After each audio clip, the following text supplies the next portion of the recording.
Bienvenidos a su programa Justicia para Todos. Soy el abogado Héctor Becerra Orefice y como ustedes saben, lo que se pretende en este que es su programa es que ustedes conozcan sus derechos y obligaciones de una forma clara, de una forma sencilla, de una forma que sea resumida. El día de hoy vamos a platicar un tema muy interesante. Es un tema que seguramente va a venir en muchos casos en lo que queda de este año, el próximo año, porque mucha gente no la está pasando bien económicamente y tiene que ver con los concursos mercantiles en México. Quédese porque se va a poner muy interesante este programa y seguramente le puede ser de gran ayuda a usted, a un familiar o a un amigo. Iniciamos este gran programa. Muchas gracias.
Bien, estamos de regreso para iniciar este gran programa acerca de los concursos mercantiles en México, qué son, para qué sirven, pues todo un tema, es un tema muy grande, pero bueno, vamos a abordarlo temas de una forma general, digamos, para efecto de poderlo ir comprendiendo y ya después a lo mejor en otros programas haremos precisiones a cada cosa, porque es un mundo de información esta parte. Primero que nada tenemos aquí a nuestro buen amigo, el co-conductor, el magistrado Fernando Rangel. Bienvenido aquí al programa.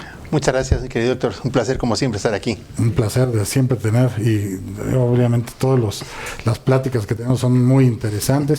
Del mismo modo, tenemos aquí a un gran amigo mío, en lo personal, que lo estimo mucho. Estoy de manteles largos al recibirlo aquí, al abogado especialista en concursos mercantiles, a Carlos Montes. Bienvenido aquí al programa. Gracias, Héctor. Muchas gracias por el espacio y para poder compartir contigo, con el magistrado y con tu auditorio. Bien, pues debo decirles que Carlos tiene una trayectoria muy poderosa en la parte de concursos mercantiles. Ha representado cosas muy, muy grandes. Ya él sabrá si por secreto profesional o por alguna cuestión comenta algunos detalles, pero grandes cosas ha hecho en esta parte, sobre todo de los concursos mercantiles. Pues bueno, vamos a entrar en materia, ¿no? Digamos. Adelante. Obviamente la primera pregunta siempre es la obligada de ¿qué es un concurso mercantil? Porque pues, la gente va a decir un concurso, van a creer que es como de Chabelo, del concurso de las rifas que había, ¿no? Digamos, las catafixias como tal. Exacto. Bueno, el concurso ciertamente es un mecanismo que existe en distintas leyes y que está reflejado en las leyes mexicanas a través de la Ley de Concursos Mercantiles, que busca que un comerciante que tiene problemas de liquidez pueda acceder a una figura con la cual haya un proceso claro y definido con el cual pueda tratar de enfocarse a salvar a su empresa como un primer punto, y dos, que de una manera ordenada, y de ahí viene un poco la palabra de concurso, busque establecer quiénes son sus acreedores y que esos acreedores además queden graduados y establecido quién se le paga primero y de qué manera y en qué monto se le va a pagar. La prelación, digamos. Que es la famosa prelación de créditos. Pero el punto fundamental es alguien que se encuentra en una insolvencia, que no puede hacer frente a sus obligaciones de pago por distintas razones, pero que en realidad no está siendo viable, no está siendo pudiendo cumplir con todos los compromisos de pago que en su momento adquirió, ya sea con trabajadores, con proveedores, clientes y con cualquier otro, con el fisco, con autoridades gubernamentales a las que tienes que enterar cierta parte de tus ingresos. Y entonces esta ley permite que de una manera ordenada la sociedad que está en problemas pueda enfrentar esa crisis, idealmente con un periodo de espera inicial en el cual se organice y proponga a sus acreedores un convenio en el cual diga, bueno, yo no puedo pagar los 100 pesos que debo hoy, pero esos 100 pesos los podría pagar a lo mejor con un descuento y con X temporalidad que me den para que yo pueda, de acuerdo a cómo va funcionando mi empresa y se va recuperando, pueda yo ir pagándole a todos esos acreedores. Entonces, la ley te da las herramientas para que puedas llevar a cabo esa propuesta y te da ciertos mecanismos para que los acreedores también queden protegidos, ¿no? O sea, entonces puede ser una persona física, pero que sea comerciante, digamos. Es correcto, o sea, la ley distingue, o más bien señala que tiene que ser comerciante.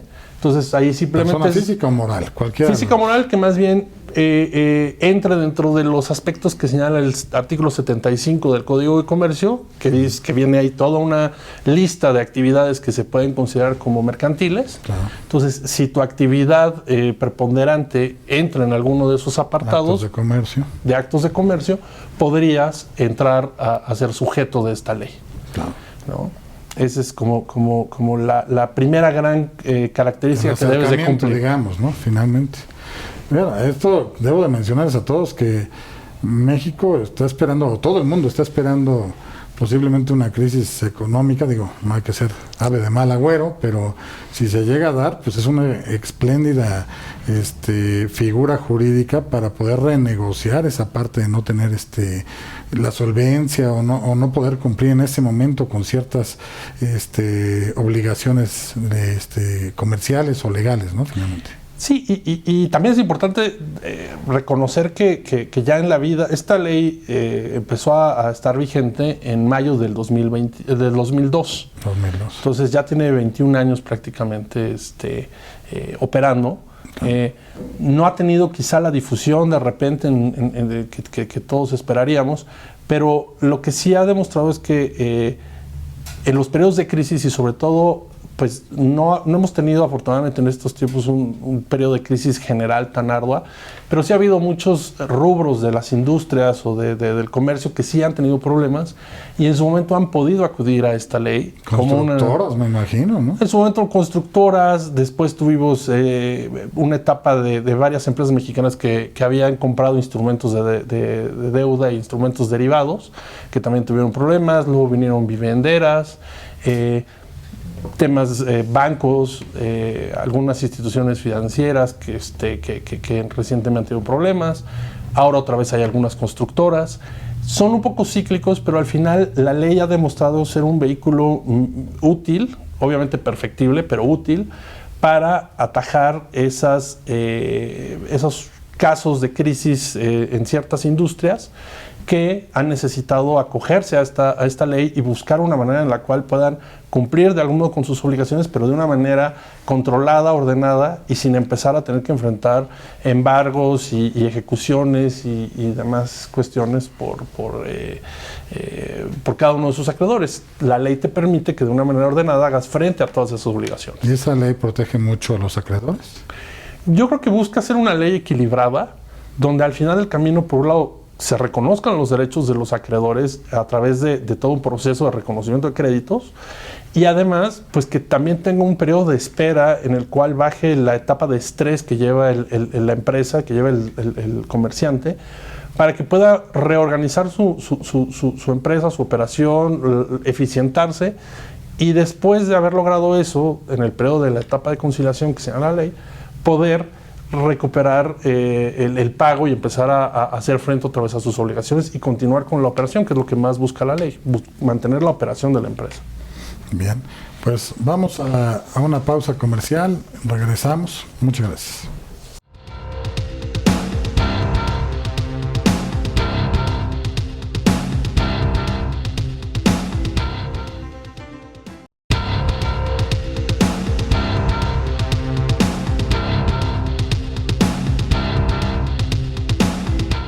Bien, estamos de regreso aquí en el programa acerca de los concursos mercantiles y pues sí quisiera la opinión aquí del magistrado Fernando, porque es un tema universal, es un tema muy grande, pero bueno, ¿qué podemos aprender de él, no? Claro, el concurso mercantil siempre es una figura muy interesante, árida en muchos aspectos, porque es un juicio sumamente especializado, es un procedimiento además atípico, porque no sigue las mismas reglas que los demás procedimientos ordinarios o contenciosos, pero aquí con nuestro especialista, nosotros sabemos la respuesta, pero ¿cómo son aquellas formas o causas por las cuales el acreedor, bueno, en este caso el comerciante, la persona comerciante, persona física o moral, ya comentamos, es que llega a este procedimiento de concurso mercantil y cuáles son las causas y cuáles son las formas en las que se puede iniciar este procedimiento? Se supone que el procedimiento tiene como premisa la conservación de la empresa, porque esta es una fuente de riqueza no solamente para la propia persona comerciante o en su caso sus accionistas, si es que se trata de una sociedad, pero también se representa una fuente importante de empleos, que si la empresa truena, bueno, pues los accionistas recuperan lo que haya que recuperar, pero los trabajadores son los que se quedan a la deriva. Entonces tiene esta finalidad, por eso es tan interesante este procedimiento. No sé si nos puede abundar en ese sentido. Claro que sí, con mucho gusto. Es cierto, o sea, lo que más busca la ley, eso lo plasma en su artículo primero, o sea, tan es importante que lo deja expresamente, es que el concurso mercantil busca preservar la empresa y que siga siendo un ente productivo. Esa es la premisa mayor que tiene la ley.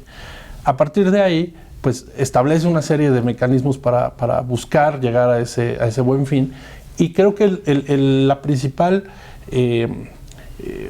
principal camino es que justamente el propio comerciante puede ser quien, en un momento en el que vea que ya está rebasado en cuanto a su capacidad de pago y que es insolvente, puede solicitar directamente que sea declarado en concurso mercantil. Otro escenario, que es el segundo, es que alguno de sus acreedores, a través de ciertas reglas, pero alguno de los acreedores, sea quien demande que sea declarado en concurso mercantil ese comerciante.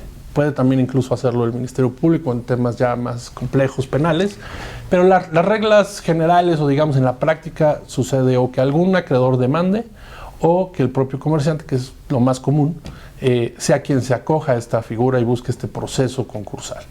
Evidentemente el tema laboral puede trascender mucho, puede volverse un tema social, lo hemos visto en el tema de aerolíneas, donde luego hay una plantilla laboral muy grande y que de algún modo, pues sí, obviamente ve en peligro su fuente de trabajo, y pues la ley concursal lo que trata es de ordenar el momento en el que la empresa es insolvente para buscar que logre continuar su operación ordinaria, tenga un periodo de espera en el que no tengan que pagar a ningún acreedor.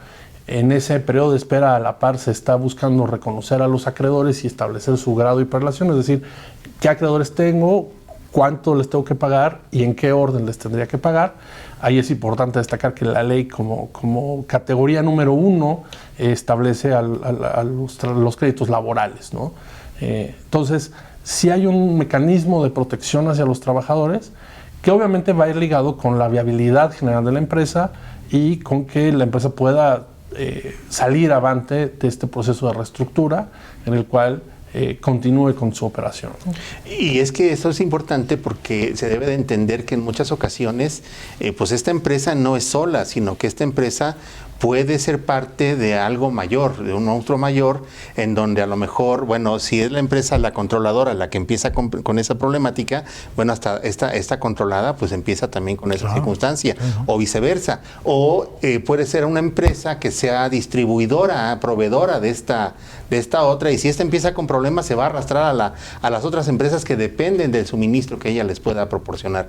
Entonces, este mecanismo es lo que hace muy interesante precisamente el concurso mercantil, porque hay a veces ideas erróneas en donde se estima que es una figura encaminada a proteger a la clase industrial, cuando en realidad lo que se busca, decíamos hace un momento tras bambalinas, pues es un equilibrio, ¿no? Entre precisamente que la fuente de empleo y de riqueza, insisto, no solo para la persona comerciante, sino para toda la sociedad en general, incluso la propia aparato gubernamental, sigan con esta fuente de bienes, de servicios, de riqueza, de empleos, de todo ese tipo de cuestiones, y que también los acreedores, entre ellos los trabajadores, tengan esta fuente de ingresos tan importante, ¿no?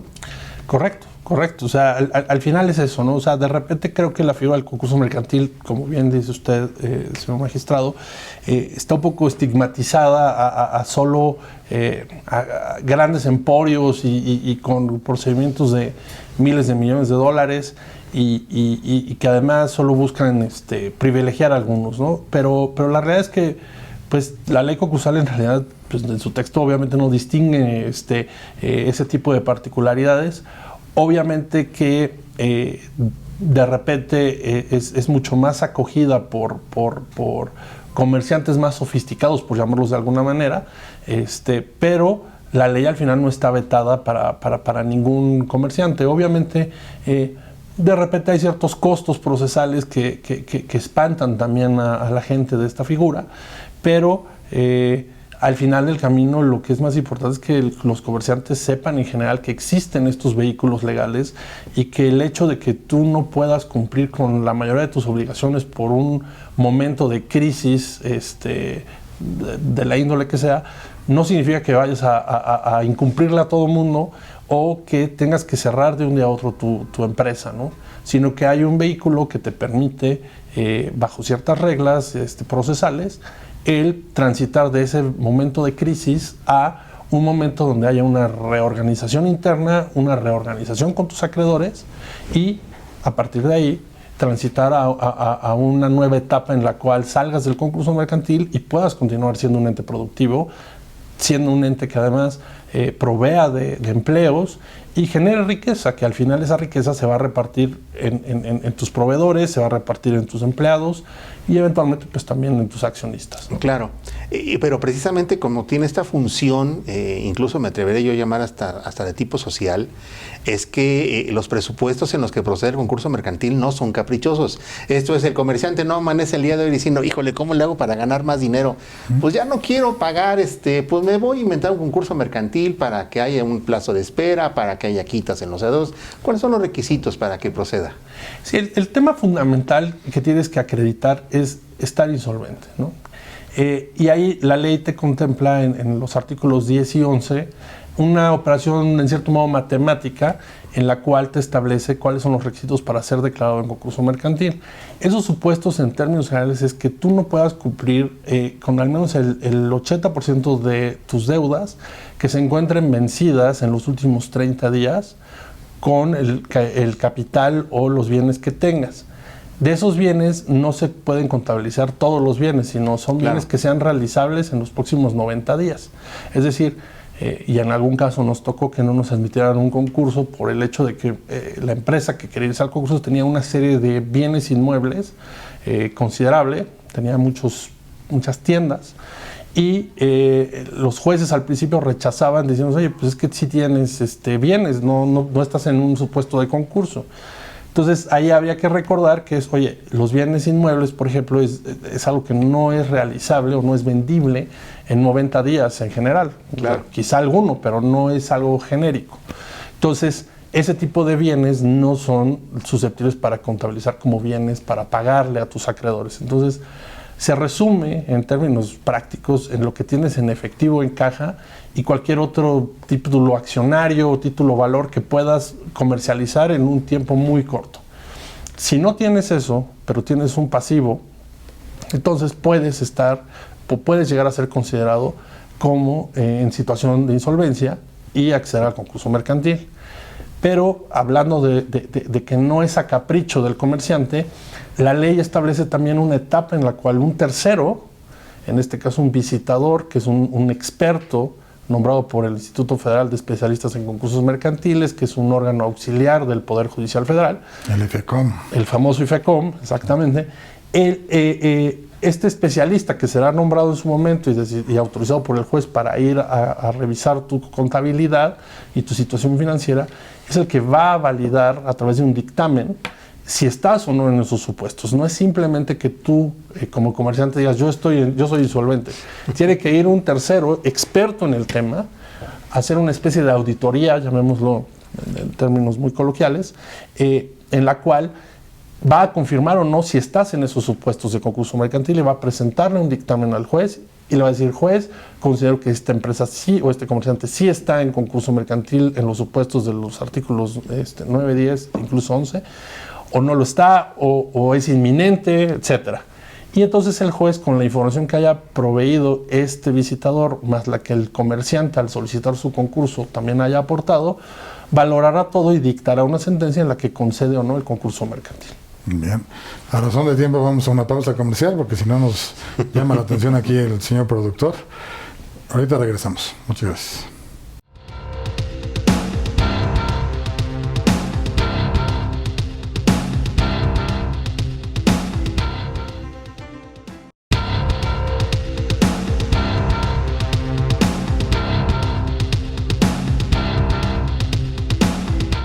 Bien, estamos de regreso aquí en el programa y bueno, seguimos platicando de cómo se declara ya sea una persona física, una persona moral en concurso mercantil, ya sea por voluntad propia o porque alguien más considera que están los requisitos para declararlo en concurso mercantil. Con esta persona, el visitador que asigna el IFECOM, el Instituto Federal de Especialistas en Concursos Mercantiles, el cual practica, digamos, pues su análisis, su dictamen, y dice si sí estás o no dentro de los supuestos para que te declaren en concurso mercantil. Yo estaría muy en contra de esto del activo que decías, o sea, de los bienes inmuebles. Yo puedo tener muchos bienes inmuebles y ¿por qué si no los puedo vender en 90 días no tengo para cumplir con mis obligaciones? No sé ahí. El tema fundamental creo que es justamente porque a la mayoría de la gente lo que le interesa es recibir dinero en efectivo, o sea, es decir, un pago constante y sonante en ese momento, claro, ¿no? Porque a la vez podrías hipotecarlo, pero recordaremos que la figura de la hipoteca también tiene cierto costo para constituirla, y cuando estás en un momento de insolvencia, pues hay veces que no tienes ni siquiera para pagarle al notario que te va a constituir esa hipoteca. Entonces, entiendo que la ratio legis de este tipo de prevenciones es justamente que no, que al no tener una viabilidad en general de flujo, tanto tú como comerciante tampoco puedes disponer de una manera fácil de tus bienes inmuebles, y de otra manera tampoco los acreedores necesariamente les interesa que les pagues con un terreno o con una casa. O sea, socialmente hablando, pues la gente lo que necesita es pagar sus cuentas, pagar su comida, etcétera. Entonces, quiero entender que esa es la manera en la que está enfocado esa parte, llamémosla restricción de no considerar todo tu patrimonio como susceptible de ser valorado para un tema de insolvencia en un concurso mercantil. Claro. Ahora, ahí, híjole, es que a lo mejor tú puedes ni siquiera tener la culpa, realmente, porque pues hay condiciones internacionales que pueden generar una bola de estas de nieve que va creciendo y de repente ya te llevó, digamos, ¿no? Ya lo hemos vivido. Fue muy patente por ahí del 2008, cuando hubo una crisis de tema de los instrumentos financieros derivados, que digo, son un poco complejos de explicar en este momento, pero al final del camino son instrumentos de inversión que tenían algunas empresas mexicanas que iban ligados al tipo de cambio, es decir, al valor del dólar, ¿no? Y sin que tú hicieras nada, si el dólar se movía en ciertos parámetros en cuanto a su costo frente al peso, podías llegar a ganar o a perder dinero, ¿no? Y a algunos financieros y sobre todo al área financiera de algunas empresas les gustaba tener este tipo de instrumentos como coberturas por si había variación en el tipo de cambio. Sin embargo, en algunos casos, como fue el 2008, cuando había una devaluación del peso fuera de los rangos normales, también se activaban ciertos valores o ciertas obligaciones de pago para quienes tenían estos instrumentos de deuda, de derivados, lo que hacía que sin que la empresa estuviera en ningún problema de operación normal, ni tampoco en una crisis en general de liquidez inicial, de un día a otro muchas de estas empresas mexicanas de deber o de tener instrumentos de derivados que valían 100 millones de dólares, pasaron a deber 2,000 millones, 1,000 millones, 1,500 millones, lo que obviamente pues, le trastocó toda su operación, toda su viabilidad, porque de un día a otro de tener una deuda muy ordenada y muy susceptible de pagar con la operación, de repente tenían que enfrentar $2,000 millones de pago de una deuda de algo que además no era dinero que habían recibido, ¿no? Y ahí se confirmó las bondades de la ley concursal, que permitió a estas empresas que a través de ese vehículo pues pudieran buscar un periodo de espera con estos acreedores que les exigían el pago de este tipo de deudas. ¿Hay un límite de esta espera? O sea, de años, no sé, 1 año, 10 años, 20. No, antes, y era una de las cosas que le criticaban a la ley de quiebras y suspensión de pagos, no había un periodo establecido para que tú estuvieras en el proceso de insolvencia. Con la ley concursal, la ley actual vigente, tienes un primer periodo de 180 días para estar en tu etapa de conciliación, que es esta etapa de espera en la que no tienes que hacer pagos a nadie y que nadie te puede ejecutar en tu contra, y donde debes de preparar un convenio para buscar, proponerle a tus acreedores cómo les vas a pagar, y bajo ciertos requisitos ese periodo puede extenderse por 2 periodos más de 90 días cada uno, ¿no? Entonces, en términos generales, la ley concursal establece un periodo de máximo 1 año en el cual puedas alcanzar un convenio con tus acreedores, y la sanción en caso de que no llegues a ese convenio es que se te declare automáticamente en quiebra, y entonces ya vayas a una liquidación de tus bienes y se le pague a tus acreedores conforme a la graduación y prelación que tengas, hasta donde alcance con los bienes que pudieras tener, ¿no? Pues yo llego, me declaro en concurso, o me declaran. Viene el visitador, el IFECOM, me audita, me hace su dictamen, dice si sí soy susceptible o no de concurso, y de ahí empieza esta parte de la conciliación. Correcto. 180 días. 180 días, que se puede prorrogar otros 180 días. 180 días 100 más. días para ya llegar a la conciliación de esa conciliación. Digo, pues yo como acreedor, no me gustaría que si me deben 100 pesos que me paguen menos, ¿no? Sí, ahí va a depender muchísimo de la situación particular de cada comerciante, de la viabilidad que tenga la empresa y de cómo esté funcionando. Ha habido convenios concursales donde se ha pagado el 100%, hay otros donde se ha implementado quitas muy fuertes de 80%, 90% incluso, y la ley te permite que en general puedas pactar una quita, que es decir, un descuento de tu deuda en X porcentaje, no hay un límite. Y también puedes pedir una espera, es decir, que simplemente yo no te pago en 2 años, pero te pago el 100%. O puedes aplicar incluso una combinación de ambas, que es lo que más se ha operado en México, que es una quita y una espera o plazo, ¿no? Entonces, pues ha habido vivienderas, ha habido desarrolladores que han logrado salir del concurso a través de estos convenios concursales, y según los aspectos financieros que ha tenido cada una de estas empresas, le ha propuesto a sus acreedores algún esquema distinto.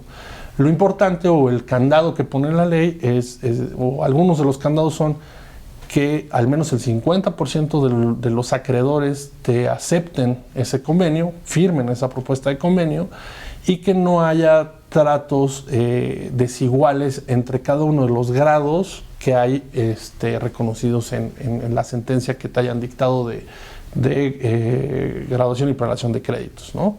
Entonces, es decir, que si tú a tus trabajadores, a todos les tienes que pagar, o sea, a todos les vas a pagar el 100%, pues no puedes hacer una distinción en que a uno de los trabajadores les voy a pagar nada más el 20% porque me caía mal o porque no era un trabajador eficiente, cablecitos, ¿no? Exactamente. Entonces, les tienes que pagar a todos igual, ¿no? Y esas son las restricciones generales que tiene este convenio. Y que además pues garantices que sea viable, es decir, que lo puedas cumplir, ¿no? Porque de repente pues no sirve de nada decir que te voy a pagar el 100% en 2 semanas si la empresa no tiene con qué, ¿no? Y si yo me autocoloco en ese supuesto para evitar pagar, ¿qué sería una quiebra fraudulenta o qué pasaría ahí?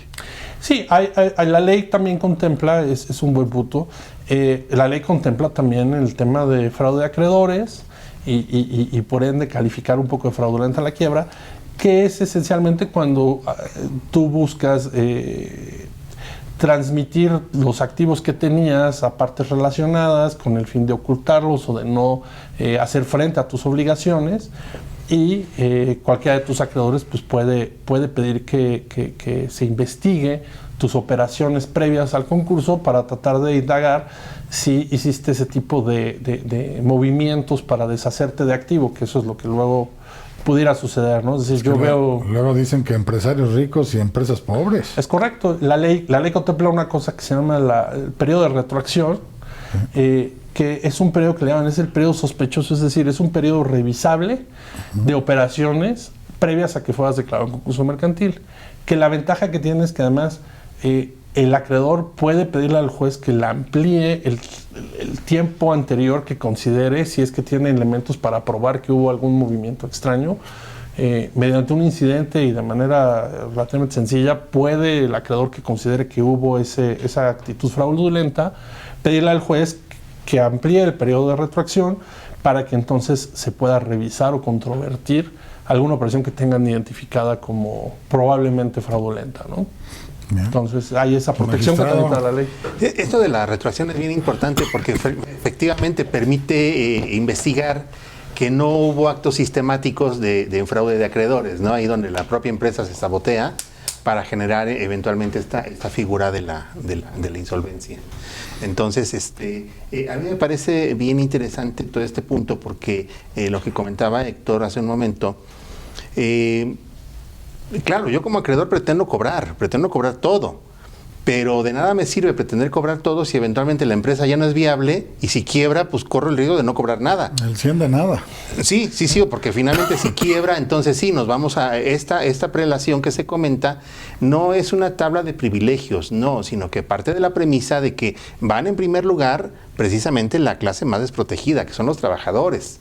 Y en función de eso se empieza el fisco, pues finalmente el Estado, es un tema de orden público, entonces se va clasificando de esa manera estas secciones a las que se va a pagar en este orden, y después pues vienen todos los acreedores comunes. Entonces, si mi crédito es un crédito común, y entonces pues ya me amaché, y entonces la mayoría de los acreedores decimos, no firmamos el convenio, porque pues cómo van a quitar el 10 o el 90%, entonces viene la quiebra, porque una de las consecuencias de que no se apruebe el convenio o de que no haya convenio finalizado el plazo es la declaración de quiebra, y entonces vamos a vender toda la empresa, la muerte de la empresa, y pues hasta donde alcance, y nos vamos en el orden de privilegio que establece la ley. Entonces ese es el gran riesgo de no querer celebrar precisamente ese convenio.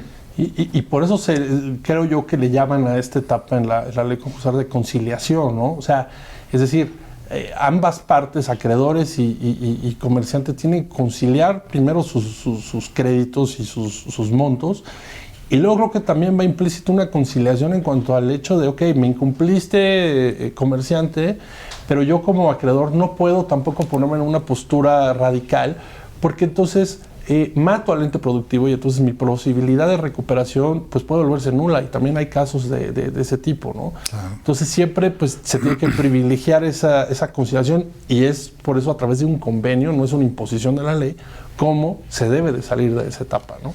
Bien, vamos a una pausa comercial y regresamos. Muchas gracias.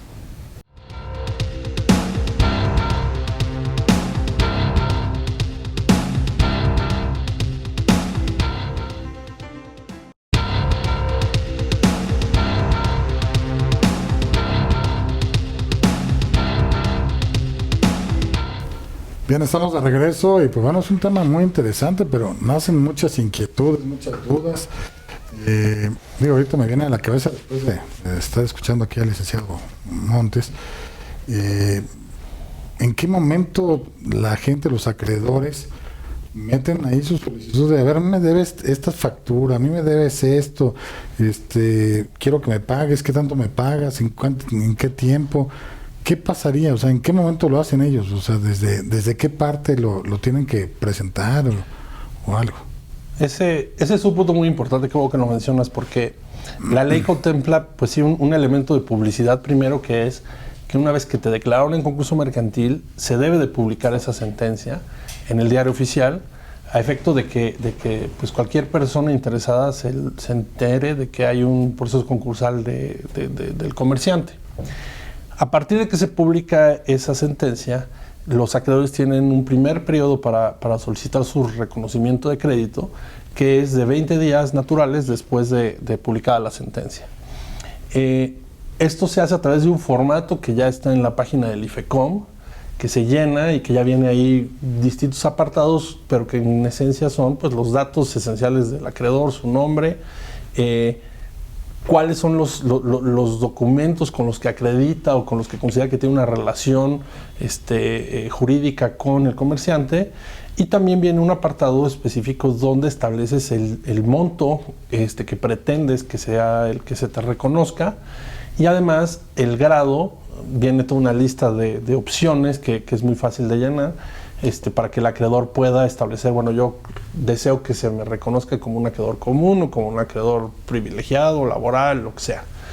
Eso se le presenta inicialmente al conciliador, y el conciliador con la información que tenga contable, así como con las solicitudes que haya recibido en esta primera etapa, va a generar una denominada lista provisional de acreedores. Esa lista provisional de acreedores se presenta ante el juez y cualquier acreedor que considere que no está bien reconocido o no está reconocido puede objetar esa lista 5 días después. Y también en ese periodo es cuando cualquier acreedor que no hubiera ejercitado su solicitud de reconocimiento en la primera etapa también puede pedirla en esta segunda etapa. Eventualmente, con estas objeciones, si es que las hubiere, va a regresar el conciliador con una lista definitiva de acreedores. Esa lista definitiva ya no se pone a la vista de los acreedores para comentarios u objeciones, sino que con esa lista definitiva el juez la revisará y si la considera adecuada, va a publicar lo que llamamos la sentencia de reconocimiento, gradación y prelación de créditos. Esa sentencia es muy importante porque es la sentencia que fija el pasivo reconocido del comerciante. Esa sentencia es susceptible de un recurso de apelación, que es como el tercer último momento en el que cualquier acreedor puede llegar a pedir su reconocimiento de crédito. Esa es la última oportunidad que les da la ley. Y una vez que esa sentencia está firme, por llamarlo de alguna manera, se establece lo que la ley señala a los acreedores reconocidos. Y la importancia de esos acreedores reconocidos es que son a los que eventualmente el comerciante va a estar obligado a pagarles, al menos con los montos ahí reconocidos. Obviamente hablamos ya de la quita y demás, pero el parámetro para establecer o para proponer tu convenio va a ser esa sentencia. Y por eso es tan importante esa sentencia, y en esa sentencia cualquier acreedor es donde debe buscar estar incluido, ¿no? Y por eso la ley les da 3 oportunidades. Magistrado. Sí, aquí me parece también importante, ¿no?, señalar este periodo de reconocimiento de crédito se tiene que realizar sí o sí, pero finalmente también ahí tanto el especialista que auxilia al juzgador, que es una parte importante, el juez es el rector del procedimiento, pero pues necesariamente tiene que auxiliarse de un especialista que designa el IFECOM, que es precisamente quien tiene este contacto directo entre el comerciante y los acreedores que se llegan a reconocer. Pero pues, nada impide, ¿no?, eventualmente que desde la solicitud de concurso mercantil o la demanda de concurso mercantil se opte directamente por la quiebra. Entonces, hay escenarios en donde a la par de la declaración de concurso mercantil viene la declaratoria de quiebra, que esto evita pues el tiempo que se lleva todo el procedimiento de reconocimiento de créditos, la conciliación y todo, para que eventualmente no se cumpla y desemboque en la quiebra. Entonces, ¿en qué escenario se presenta esto o cuándo es conveniente? Bueno, todo creo que al final va ligado con la viabilidad del negocio. Es decir, hay empresas que, aunque están en un periodo de insolvencia, esa insolvencia se puede identificar fácilmente que es temporal, como decíamos hace rato, por algún factor externo, o simplemente ha habido casos donde, no sé, contratistas de alguna compañía paraestatal no recibieron sus pagos en tiempo y entonces no pueden cumplir a su vez con sus obligaciones, pero saben que en algunos meses van a poder cobrar esos adeudos, entonces su insolvencia y su crisis es temporal, ¿no? Entonces ahí puedes estar en un concurso mercantil, buscar la conciliación y eventualmente sabes que puedes proponer un convenio y que puedes salir de ahí. Pero hay otros escenarios donde ya la viabilidad de la empresa no es, pues no es lo deseable o simplemente es inviable. Es decir, ya no se le ven los elementos para poder continuar operando. Se acudió al concurso mercantil ya muy tarde.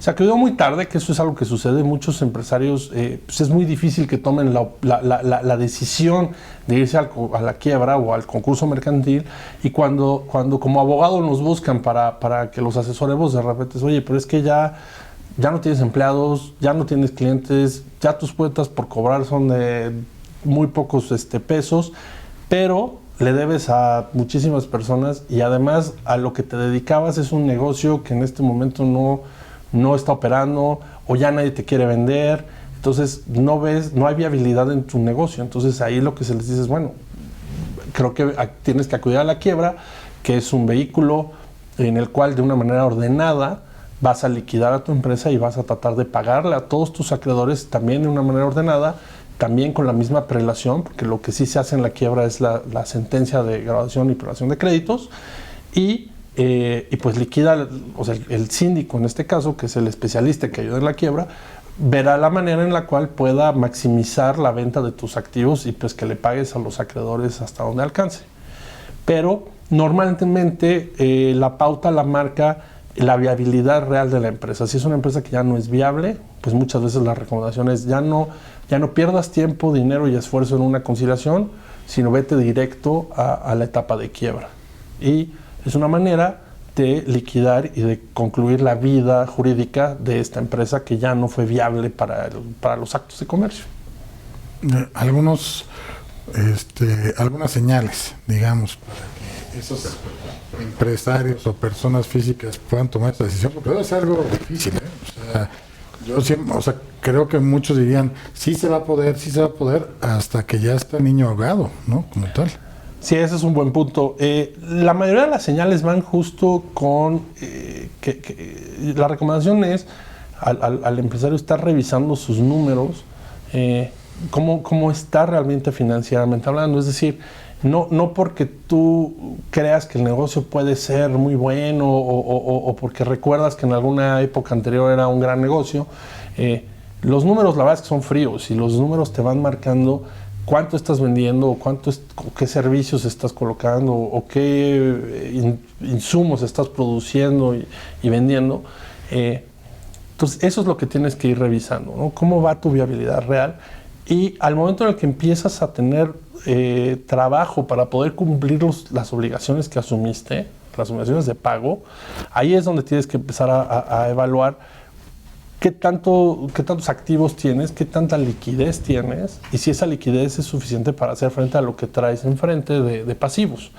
Si la proporción es mucho más alta en cuanto a pasivos, es conveniente que revises. No necesariamente en ese momento te tienes que ir a un concurso mercantil, pero sí es recomendable empezar a involucrar a algún experto en este tipo de procedimientos para efecto de que te vaya orientando, y si empiezas a incumplir ya de una manera cotidiana con ciertas obligaciones y no tienes con qué hacer frente a ellas, es un momento en el que tienes que evaluar seriamente si te vas a la figura del concurso mercantil, y como decía el magistrado, que no sea demasiado tarde para que ya no tengas que ir directamente a la quiebra, ¿no? Al final a todos nos interesa que la empresa se salve, que la empresa siga siendo un ente productivo y que no tenga que acabar en una quiebra, que eso pues, obviamente es un fracaso desde el punto de vista empresarial, pero también desde el punto de vista social, porque pues matas muchas fuentes de empleo, ¿no? Muchas cosas, ocasiones caos, todo. Bien, vamos a una pausa comercial y regresamos. Muchas gracias.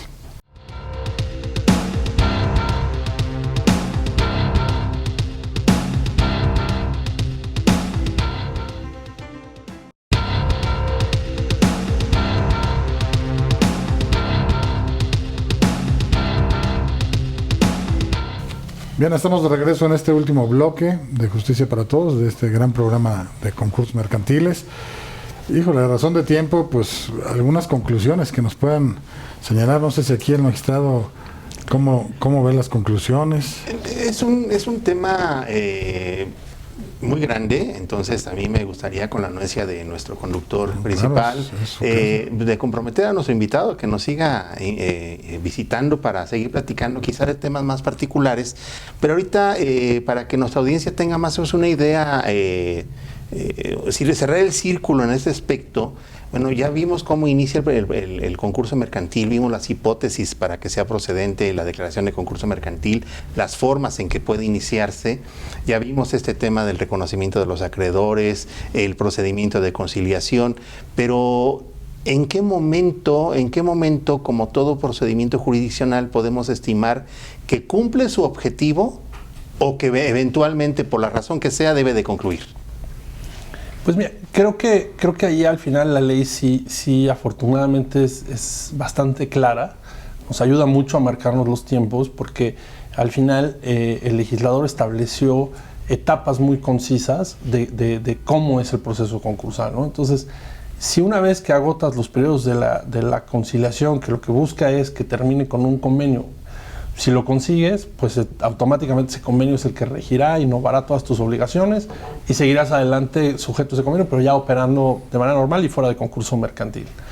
Si en esa etapa de conciliación no logras llegar a un convenio, la ley ya te establece la consecuencia directa, que es la quiebra, y además la ley ya establece cómo se regula esa quiebra, ¿no? Entonces te irás a la quiebra, y en la quiebra, en términos generales, lo que se debe hacer conforme a la ley es vender todos los activos que tengas, pagar hasta donde alcance, y una vez que se acredite que no hay activos, también se da por terminado el proceso con la extinción de la empresa, ¿no?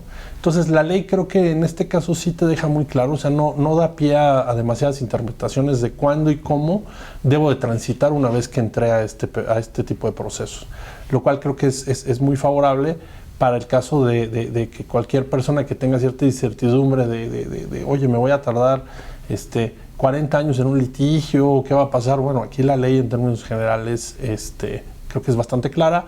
Obviamente en la práctica cada caso es específico, hay casos que se llegan a extender un poco más de lo que establece la ley y puede haber algunos ajustes, pero creo que el marco teórico judicial es bastante claro, ¿no? Bien. Últimos comentarios que quieras o consejos que quieras darles a...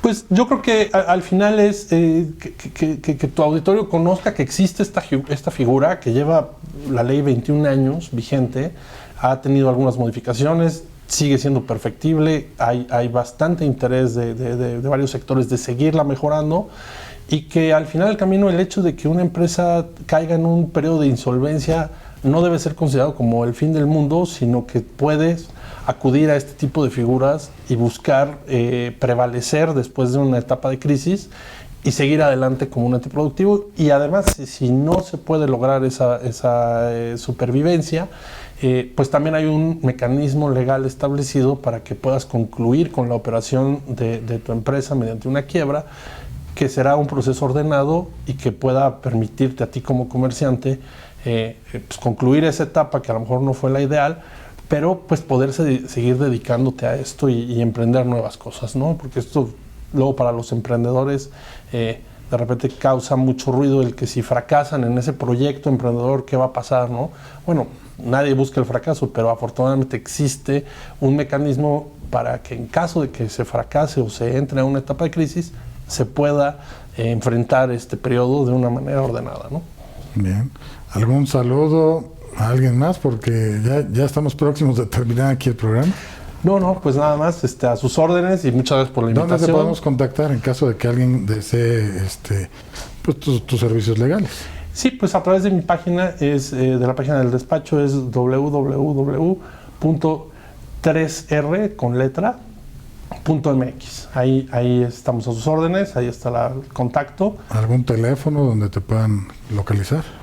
Que lo más fácil es yo creo que por vía de la página, porque luego, como han visto, el tema es extremadamente extenso y a través de la página podemos canalizar de una manera más efectiva que luego con las llamadas, que se vuelve un poco caótico por todas estas preguntas, justamente. Bien, pues lamentablemente se nos ha agotado el tiempo del programa, no al tema, porque yo vuelvo a comprometer aquí al invitado, igual que el magistrado, que nos venga aquí a platicar referente a ciertas particularidades de este tipo de juicios universales, porque es un juicio muy interesante y tiene muchas cosas que se pueden ir viendo de forma específica como tal, ¿no? Bien, lamentablemente, insisto, se nos agotó aquí el tiempo. Si usted quiere tener alguna mayor preguntas, comentarios, en pantalla aparecen los datos de una firma legal donde con gusto nosotros contestamos y canalizamos de igual forma esas inquietudes a los panelistas que el día de hoy nos acompañaron aquí en el programa, independientemente también de las redes y de los comentarios que hizo aquí el licenciado Carlos Montes. Si no, nosotros con todo gusto, insisto, contestamos y canalizamos esas inquietudes. Bien, también les recuerdo mucho, suscríbanse a las redes sociales, YouTube, estamos bajo el nombre de Justicia para Todos.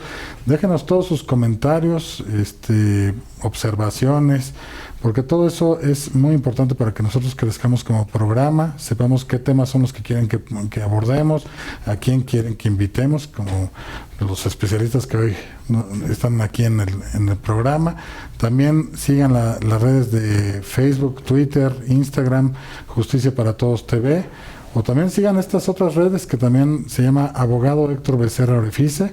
De verdad, suscríbanse, ahí dejo muchos consejos legales y que todo eso es en beneficio de todos ustedes. Bien, pues no me resta más que agradecer a los panelistas que estuvieron aquí presentes. Magistrado, como siempre, un honor compartir con ustedes aquí los temas. Y bueno, pues agradecerles a ustedes, a la producción que nos apoyaron a hacer el presente programa, a ustedes invitándolos a que nos sigan aquí en Justicia para Todos y no se los pierdan, porque se vienen temas muy interesantes y que seguramente les pueden ser, insisto, de gran ayuda a ustedes en su vida diaria como tal. ¿Cuál es nuestro lema? La justicia es ciega, pero nosotros no.